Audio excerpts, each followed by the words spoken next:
చూస్ country delight, live better. ఇప్పుడే country delight app ని download చేసుకోండి.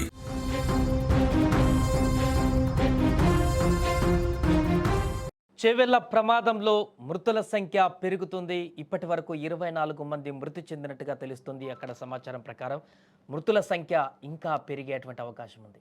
అక్కడ ప్రమాదం జరిగినటువంటి స్థలంలో హృదయ విదారకర సన్నివేశాలు ఒక్కొక్కటిగా బయటకు వస్తున్నాయి. 10 మందికి పైగా తీవ్రంగా గాయపడ్డారు ఈ ప్రమాదంలో. 40 మందికి పైగా ప్రయాణికులు ఈ యొక్క బస్సులో ప్రయాణాన్ని కొనసాగిస్తున్నారు. ఉదయం బస్సును ఢీకొట్టింది కంకర లారీ. అత్యంత భయంకరమైనటువంటి పరిస్థితుల్లో ఈ యొక్క ప్రమాదం జరిగింది. బైక్ను ఓవర్టేక్ చేసేటువంటి సందర్భంలో టిప్పర్ లారీ ఎదురుగా వస్తున్నటువంటి బస్సును ఢీకొట్టడంతో ఈ పెను విపత్తు సంభవించింది.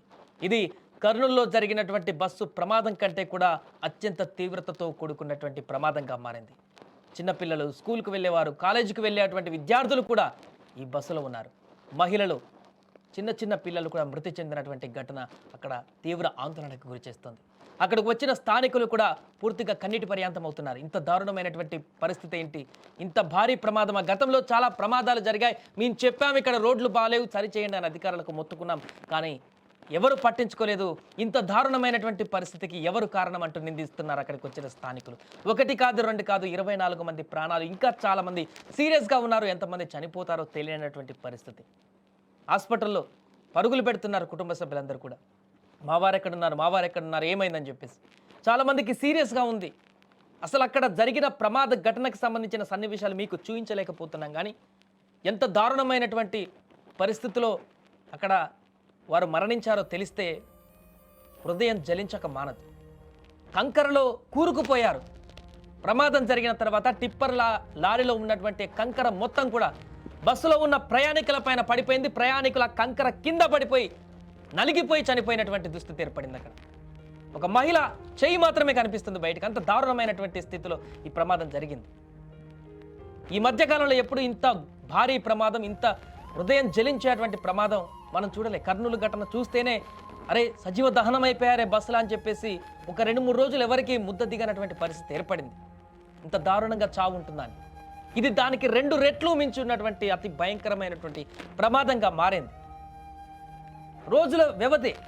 గడిచి రోజుల వ్యవధి అవుతుంది ఆ ప్రమాదం మర్చిపోకముందే 2 తెలుగు రాష్ట్రాల ప్రజలకు మరొక భారీ విషాదకరమైనటువంటి వార్త. దాంట్లో ఉద్యోగాలకు వెళ్ళేటువంటి వారు ఉన్నారు, కాలేజీలకు వెళ్ళేటువంటి విద్యార్థులు ఉన్నారు.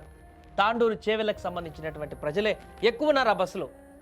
40 మందికి పైగా ప్రజలు, సామాన్య ప్రజలు, మధ్యతరగతి ప్రజలే ఉన్నారు ఆ బస్సులో. ఆర్టీసీ బస్ కాబట్టి వారందరూ ఊహించలేదు. ఉదయమే ఇంత మార్నింగే సూర్యోదయం లోపే మా ప్రాణాలు పోతాయని ఊహించలేదు. ఎవరు కూడా ఎక్స్పెక్ట్ చేయలేదు ఇంత దారుణమైనటువంటి ప్రమాదం జరుగుతుందని కూడా. కనీసం మొదటగా ఈ ప్రమాద వార్త విన్నప్పుడు కూడా ఏదో కొంతమందికి ఇంజూరీ అయి ఉంటుంది, బస్సు ప్రమాదం కదా, బస్సు కొంచెం సేఫ్గా ఉంటుందని చెప్పేసి అనుకున్నాం. కానీ క్రమక్రమంగా అక్కడి నుంచి వార్తలు వస్తుంటే చెప్పడానికి కూడా మనసు జలించిపోతుంది. అంత దారుణమైనటువంటి పరిస్థితులు అక్కడ మరణాలు సంభవించాయి. బస్సులో పూర్తిగా ఛిద్రమైపోయారు. కొంతమంది మృతి చెందిపోయారు, అక్కడే స్పాట్లోనే చనిపోయారు చాలామంది. అందుకే స్థానికులు అక్కడ తీవ్ర ఆగ్రహాన్ని వ్యక్తం చేస్తున్నారు. అక్కడ ఉన్నటువంటి దృశ్యాలను చూసి అక్కడికి వచ్చినటువంటి మిగతా గ్రామాల ప్రజలు కూడా తీవ్ర ఆందోళన వ్యక్తం చేస్తున్నారు. అక్కడ ఉన్నటువంటి మృతదేహాలను చూసి, యాక్సిడెంట్ జరిగినటువంటి విధానాన్ని చూసి, ఇంత దారుణమైనటువంటి పరిస్థితికి కారణమైనటువంటి వ్యవస్థను చూసి తల్లడిల్లిపోతున్నారు. 40 మందికి అంటే ఎక్కువ ప్రయాణం చేస్తున్నారు ఈ బస్సులో. ఉదయం కదా, సిటీకి వచ్చేటువంటి వారు ఉంటారు. తాండూరు నుంచి, చేవెల నుంచి పనుల నిమిత్తమో లేకుంటే ఉద్యోగ నిమిత్తమో ఇతరత్ర కారణాల చేత సిటీకి వచ్చేటువంటి వారు ఉంటారు. కాలేజీలకు వచ్చేటువంటి విద్యార్థులు ఉన్నారు. అందులో చిన్న పిల్లలు, చంటి బిడ్డలను వేసుకొని వచ్చినటువంటి మహిళలు ఉన్నారు. ఇంత మంది అక్కడ ప్రయాణం కొనసాగిస్తున్న సందర్భంలో జరిగినటువంటి ఒక యమకింకర టైపులో వచ్చినటువంటి ఒక టిప్పర్ లారీ మృత్యుఘోషను తీసుకొచ్చి వినిపించింది. అక్కడ మృత్యుఘోష వినిపించింది. యమపాశంలాగా దూసుకువచ్చింది ఆ లారీ. అతివేగం కారణమో లేకుంటే కంట్రోల్ తప్పాడో టిప్పర్ డ్రైవర్ తెలియదు, కానీ బైక్ ఓవర్టేక్ చేసేటువంటి సమయంలో ఎదురుగా వచ్చేటువంటి బస్సుని గుద్దాడంట, ఢీకొట్టాడంట. దారుణ ఘటన. ఒక్కరు చేసిన తప్పిదం ఎంతమంది ప్రాణాలను బలి తీసుకుంటున్నానికి నిదర్శనం. ప్రాథమికంగా అందుతున్న సమాచారం ప్రకారం తెలుస్తుంది బైకులు ఓవర్టేక్ చేసేటప్పుడు టిప్పర్ బస్సును గుద్దిందని. ఇక దర్యాప్తు కొనసాగుతుంది. ప్రమాదం ఎలా జరిగింది ఏంటనేటువంటి వివరాలు కూడా బయటకు వచ్చే అవకాశం ఉంది. కానీ ప్రమాదం అయితే జరిగింది, ప్రాణాలు అయితే పోయాయి, అవి అయితే వెనక్కి రావు. దర్యాప్తుల విషయాలు బయటికి వస్తాయి కానీ వెనక్కి వస్తాయి కానీ జరిగిన అంశాలు, చనిపోయిన ప్రాణాలు బయటికి రావు. ఇప్పుడు ఆ కుటుంబాలకు జరిగినటువంటి నష్టాన్ని తీర్చేదెవరు?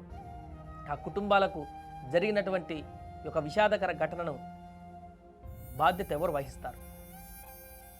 ఏదేమైనా కూడా రంగారెడ్డి జిల్లాలో జరిగినటువంటి ఘోర ప్రమాదానికి సంబంధించి అయితే లేటెస్ట్ అప్డేట్స్ ప్రకారం 24 మంది మృతి చెందారు. హాస్పిటల్లో ఎక్కడ చూసినా కూడా బీతావాహ పరిస్థితులు ఉన్నాయి. కుటుంబ సభ్యులందరూ చేరుకుంటారు. బస్సులో ప్రయాణించిన వాళ్ళందరూ కూడా అక్కడికి చేరుకుంటున్నారు, ఆర్తనాదాలు పెడుతున్నారు.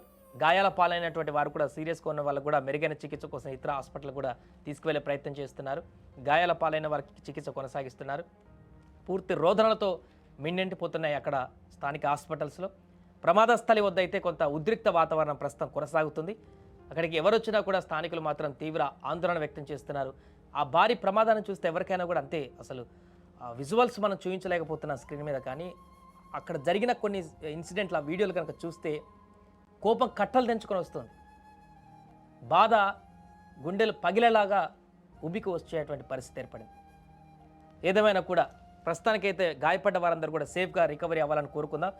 సీరియస్గా ఉన్న వాళ్ళు కూడా ప్రాణాపాయ పరిస్థితి నుంచి బయటికి రావాలని కూడా కోరుకుందాం. ప్రస్తుతం వారందరికీ కూడా హాస్పిటల్ అయితే చికిత్స కొనసాగిస్తున్నారు.